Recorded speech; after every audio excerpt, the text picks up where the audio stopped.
Hi everyone, it's Oma, and tonight I want to talk to you about flour measurements. So first of all, I want to talk to you about, these are measuring cups that I get from Pampered Chef, and I like them. There's many reasons why I like them, but one of them is they're see-through. So when I want to measure my flour, I can see right through this.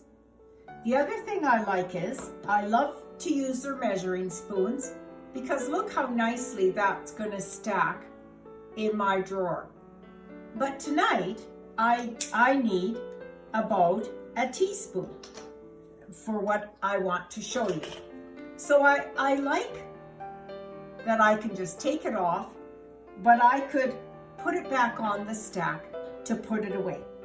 With the teaspoon measurers comes this tool. And at first I thought, what am I going to use this for? But I'm going to show you how invaluable this tool is. Okay, so when measuring flour, a lot of people just think if you scoop the flour and level it off, you've got what you need. You might notice when you're making cookies or even cake that sometimes either your cookies are too dry or too runny because you didn't get enough flour. It might be because of how you're scooping your flour. So I want to talk about that, and I'm going to show you why I want you to revisit this. So there are two different ways you should measure flour. One is you could take a spoon and spoon all your flour in, but I love this tool.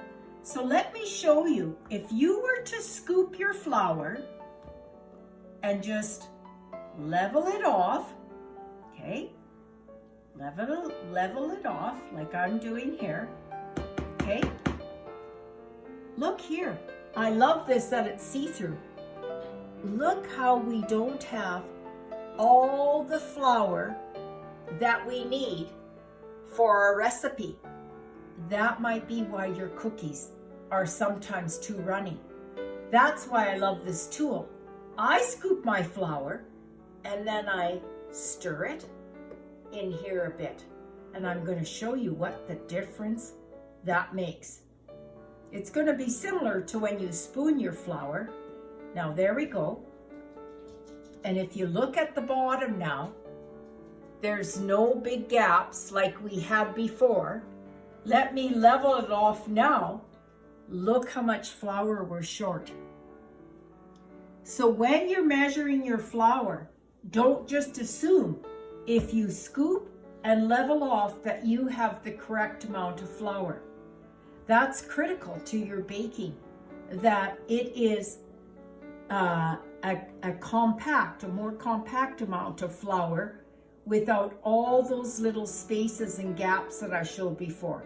Because look how much we're missing. So I'll just scoop some more, put it in there, and I'll just work my spoon, my little leveler through there. And now I'll level it off. Now I have 1 cup of flour for my recipe. This is very important. A lot of times we think we had the correct measurement, but you maybe didn't. And that's why your cookies are maybe too runny and your cake didn't rise enough because you didn't have the correct amount of flour. You know, baking is like chemistry, and we have to have correct measurements for it to turn out. I just want to add on to the flour measurements that I was talking about. Just so you understand, I sometimes get questions about this saying, okay, my recipe said 2 cups sifted flour. So the questions I've gotten is do I sift the flour first and then measure it because I'm measuring 2 cups sifted flour? No. What you do is you measure your 2 cups of flour and make sure there's no gaps in here like I showed you. And then sift it, and when you pour it in your sifter and sift it, that would be 1 cup. then do it again. Make sure you have no gaps in here. Pour it in your sifter, sift it again. That is now 2 cups sifted flour. The only time that we measure flour that's been pre-sifted is if the recipe specifies to do that.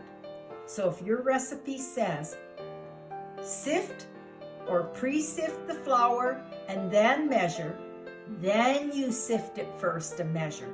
Otherwise, if it just says 1 cup or 2 cups sifted flour, you know to measure from here. Make sure there's no air pockets or gaps.